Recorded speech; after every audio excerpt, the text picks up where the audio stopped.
要是睡不着，可以去书房看书。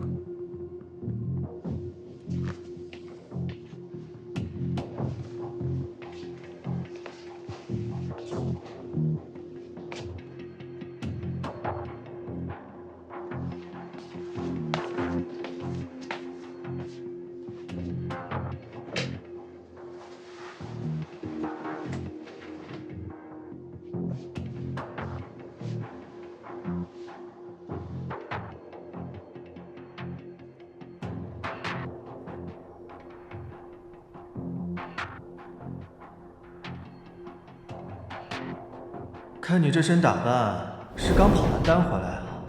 你癞蛤蟆想吃天鹅肉啊？我不同意你和红礼交往，就是因为你们门不当户不对。离开穆红礼。理由？不需要。松开。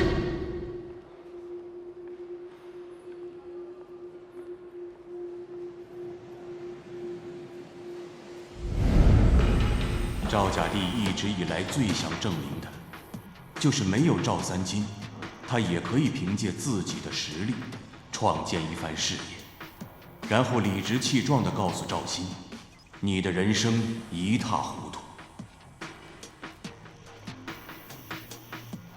但赵甲第忽然意识到，自己总以为凭借这一点小聪明，就足以应付一切，直到被生活狠扇了一记耳光。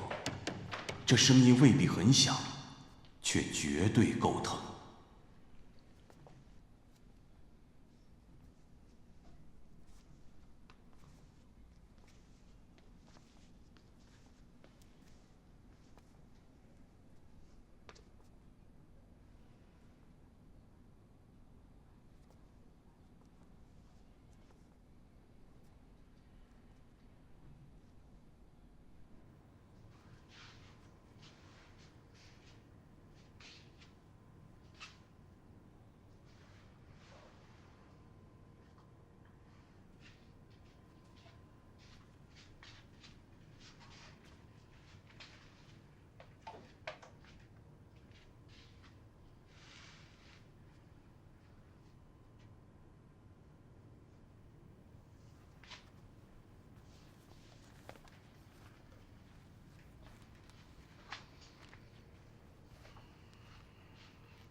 很高兴，除了我之外，有第二个人坐在这个位置上读这封信。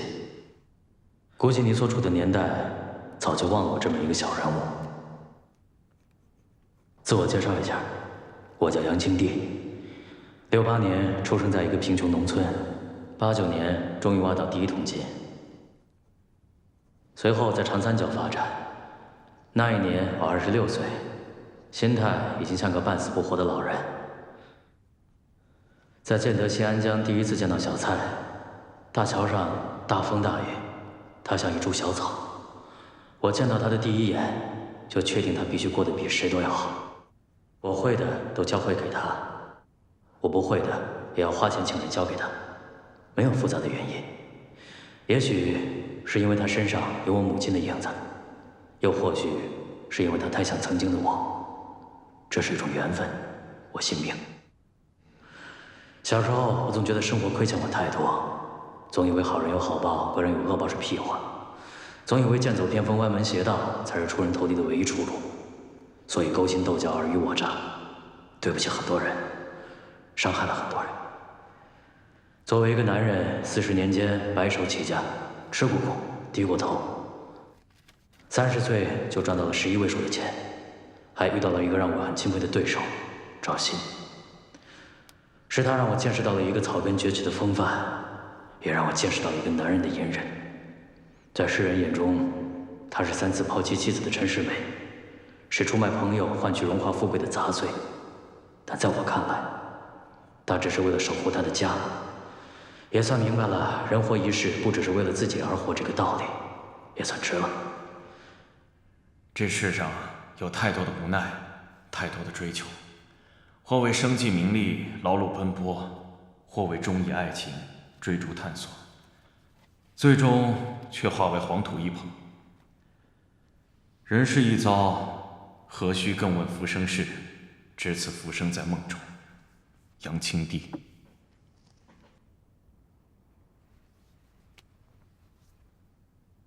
赵家帝没有想到会从一个素未谋面的人口中重新认识自己的父亲。世间之事或许自有因果。蔡延之的前夫杨清帝与赵鑫是旧相识，2人互为竞争对手，却又彼此欣赏，惺惺相惜。赵家帝对这个名字有所耳闻，如果是从别人口中听到对赵鑫的夸赞，他必然嗤之以鼻；但从杨清帝的口中说出对父亲的欣赏，那必是事出有因。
眼前浮现的人物线索，打破了赵家帝仇恨的小世界。他似乎第一次意识到，身在其位的父亲要面临和思考的，是他一无所知的复杂与现实。而这种一无所知，难道真如杨清帝所说，是出自赵鑫的守护吗？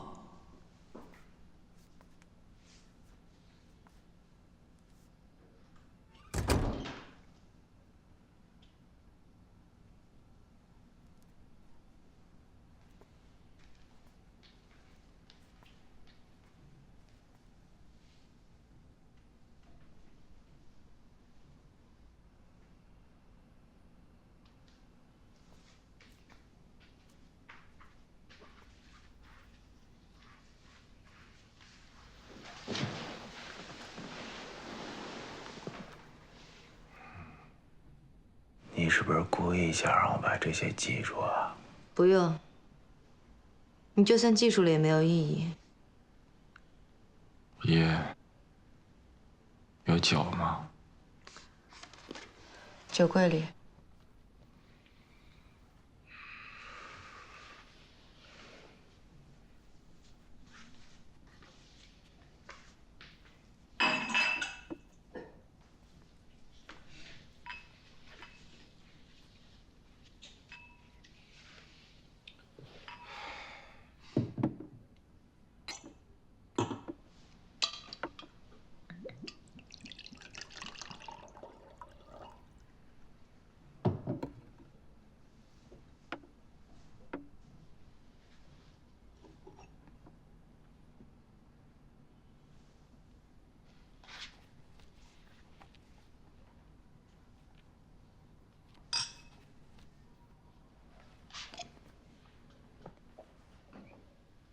你发什么疯？你们这些大人是不是觉得我们小，什么都不懂啊。因为小，所以理所应当的被蒙在鼓里，不配拥有一次对等的谈话。就连怨恨，都不过是小孩子过家家。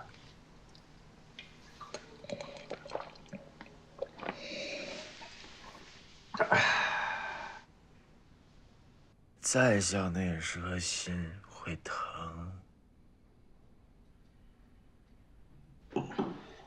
会期待他爹把他当成男人，就一次。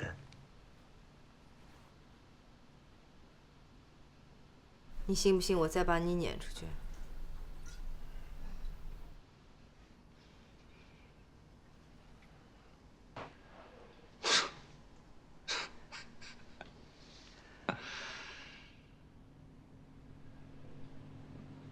我信，能怎么样？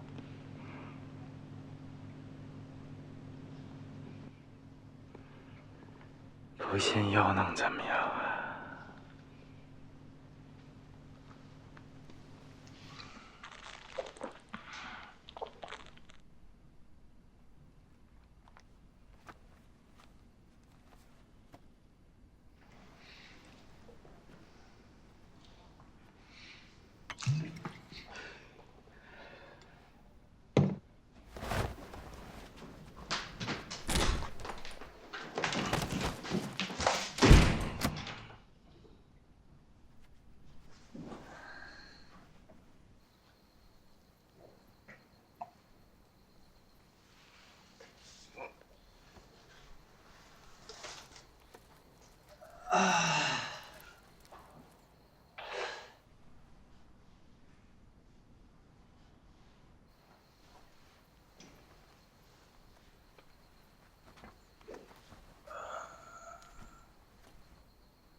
我不看，我不看。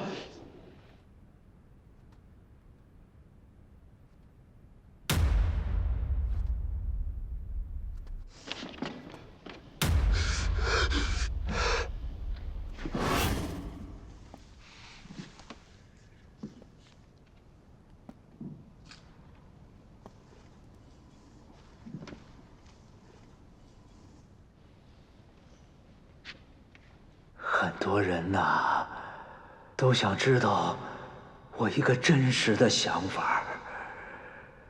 演戏演了这么多年了，累了。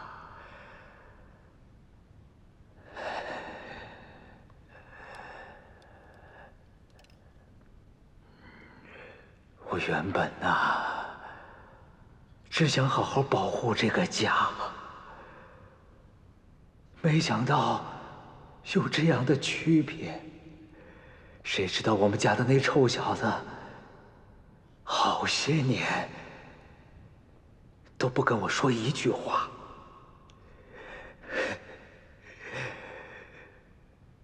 我也不知道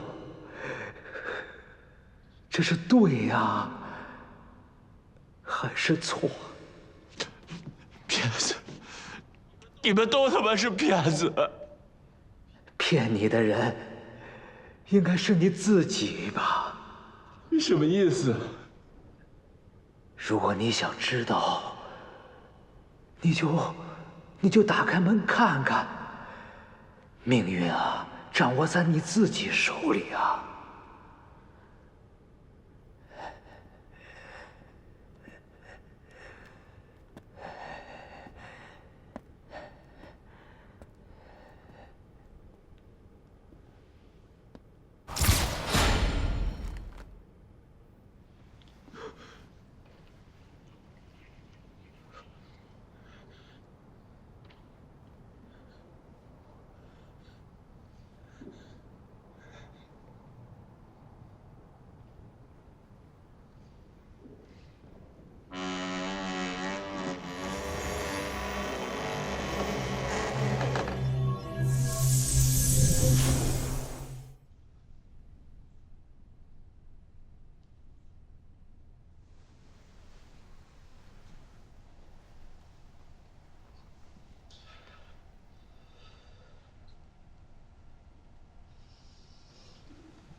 我还有一份额外的奖励。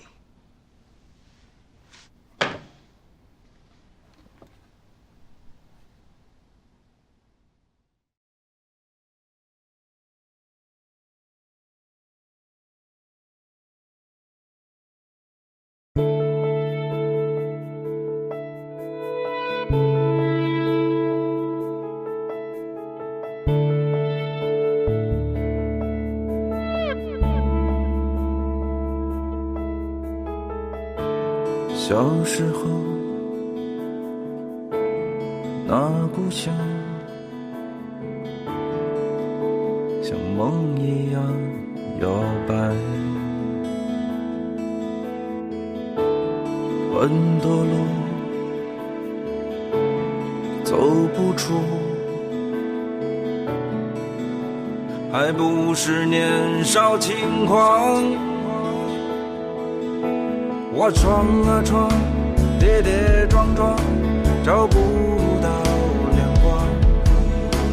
其实我从心里要的是你的爱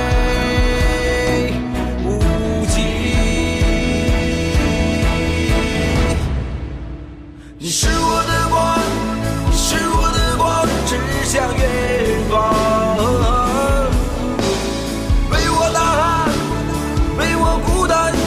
会曾经的过往，你靠在我的肩膀，云散开天晴朗。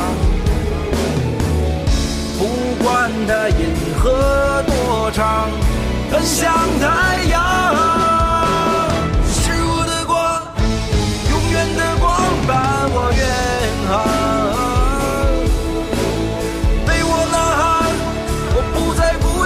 那远方无限的辉煌，看那天空多晴朗，有你在我身旁。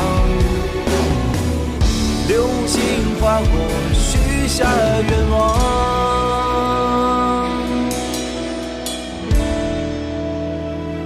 你是我的光。